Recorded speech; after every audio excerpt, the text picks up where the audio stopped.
It's 2021, and if you haven't noticed, board games are kind of having a moment. With the rise of crowdfunding and all this random leisure time inside, board games are officially hitting the mainstream, and big retailers are starting to notice. If you go into a big store like Target nowadays, you won't just find Monopoly, Clue, and a deck of Uno cards anymore. You'll find a whole section devoted to board games, which in theory is really good, but it ends up leaving you with a lot of choices and not a lot of good ones at that. So if you want to skip the hassle and get the lowdown on which games to check out next time you're at Target, then might I suggest...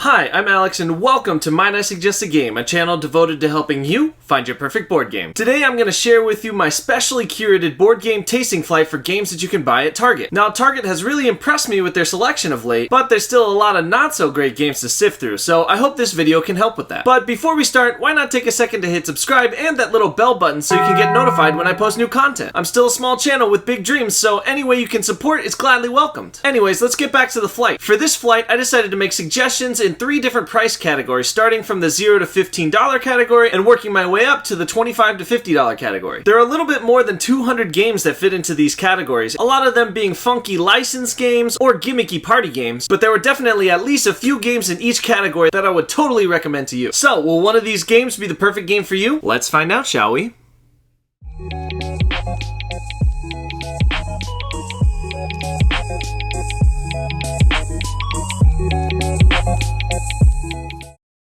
Alright, we are on Target's website. We searched for board games, and I've decided to sort this. I'll start the first category by sorting by $0 to $15 games, and recommend a game there, and then work our way up into the $25 to $50 games. So, in this first set of games, you can see some Cards Against Humanity packs, Uno, licensed board games, Phase 10, some of those classic card games. I'll stop here and say Sushi Go right here. I've recommended it in another video of mine, but Sushi Go is one of my favorites.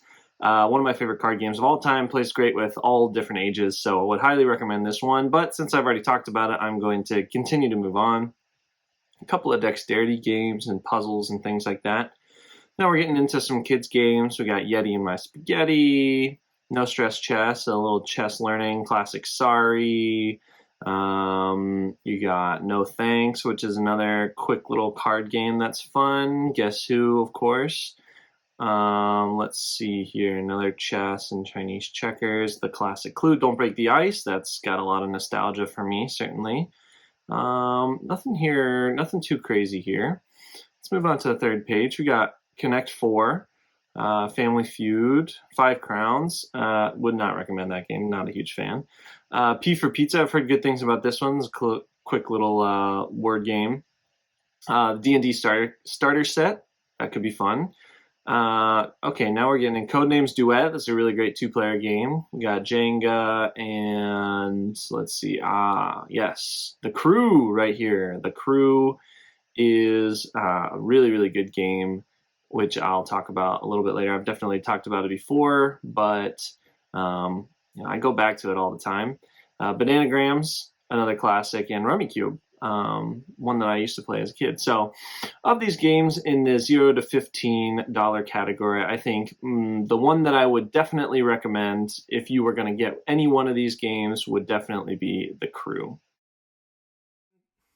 The Crew is a legacy-style cooperative trick-taking game for 2 to 5 players that plays in about 10 to 15 minutes per round. Personally, I love trick-taking games. I grew up on Euchre and Hearts and games like that, and I also love a good cooperative game where everybody can work together. I should mention though that even though it says it plays with 2 players, I've found that the game plays way better if you have 3 or more players. In The Crew, your goal is to complete each of the 50 missions, one at a time, each with a different goal and increasing difficulty. You won't officially complete a mission unless each player accomplishes the goal that's set out for them, so it takes a lot of teamwork and a little bit of mind reading to make it all the way to the end. I love how each mission presents a unique challenge, but at the same time they build on top of one another, so the more you play it, the better you get at it. The Crew packs in so much depth in such a small package that I really can't recommend it highly enough. The bang for the buck is just astronomical. So if you're looking for a fun and thinky card game to play with friends or family that really packs a punch and gives you that sense of accomplishment / hit of dopamine every time you complete a mission, then might I suggest The Crew.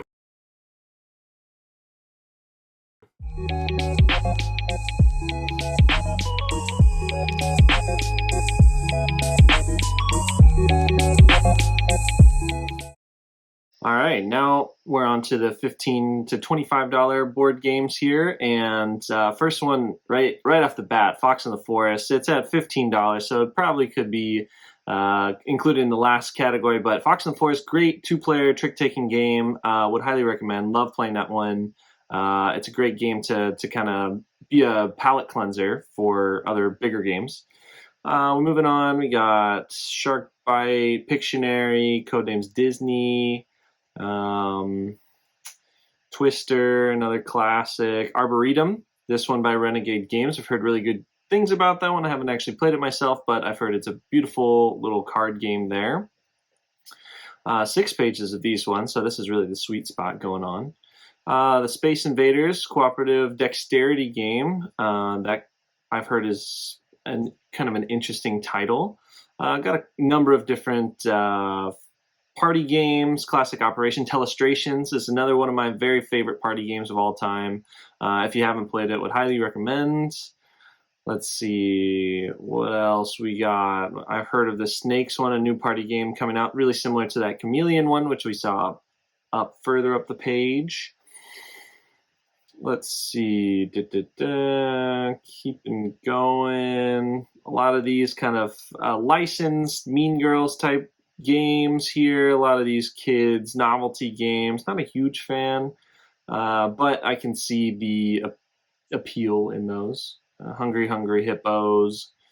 A lot of those sort of party games. Again, another Monopoly board there. Overrated.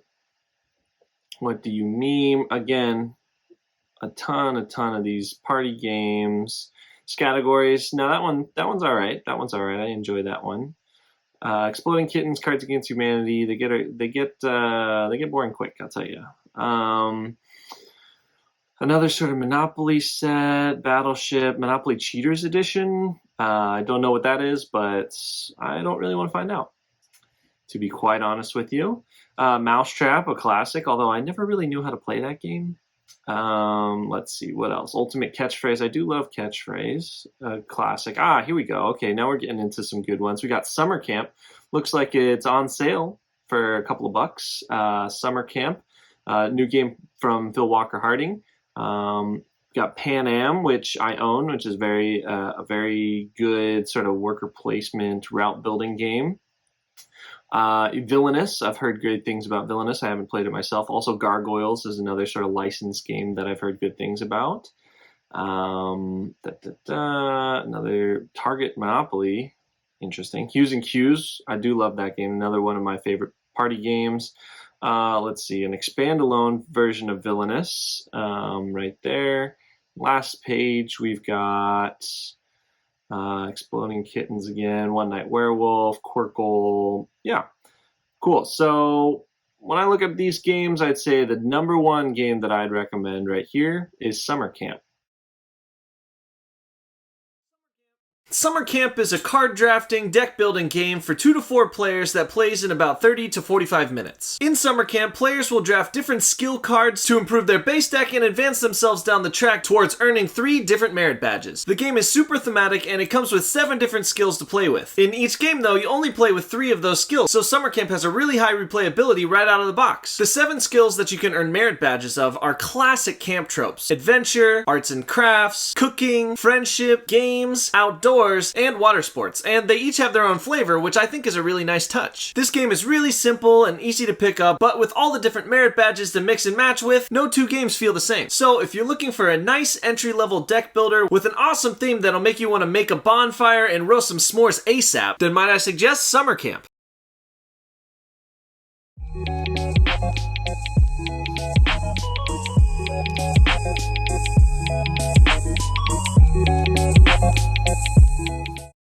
Now, I forgot to mention before that I also did sort it by in-store pickup because I want this to be as realistic as, you walk in the aisles of Target. So I wanted to restrict it based off of that. So now we're up to the $25 to $50 board games, and we're starting to get into some more real intense board games that I can recommend. So, but still at the $25, $26 price points. You got, you know, things like Mexican Train Dominoes, another sort of What Do You Mean The Office version.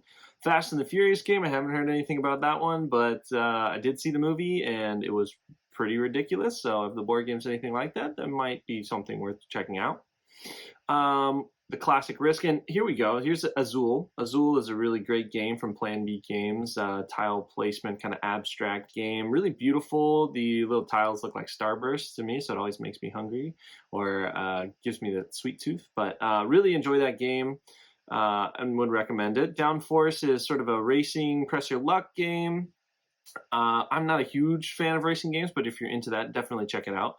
The Goonies, I've heard really good things about. It is a campaign style game, which I personally can't really get into as much because I never finished my campaigns. So I got to finish Pandemic Legacy, The Initiative. I have a bunch of ones going. So I can't really recommend that one until I finish those ones. Now we're getting up. We see the classic Pandemic. It might be too soon. We'll see about that one. Red Rising from Stonemaier Games. Stonemaier Games, one of my favorite publishers out there. So that one is really good. The new Ares Expedition version of Terraforming Mars, which is kind of a simplified version of the base game. I've heard that one is really good.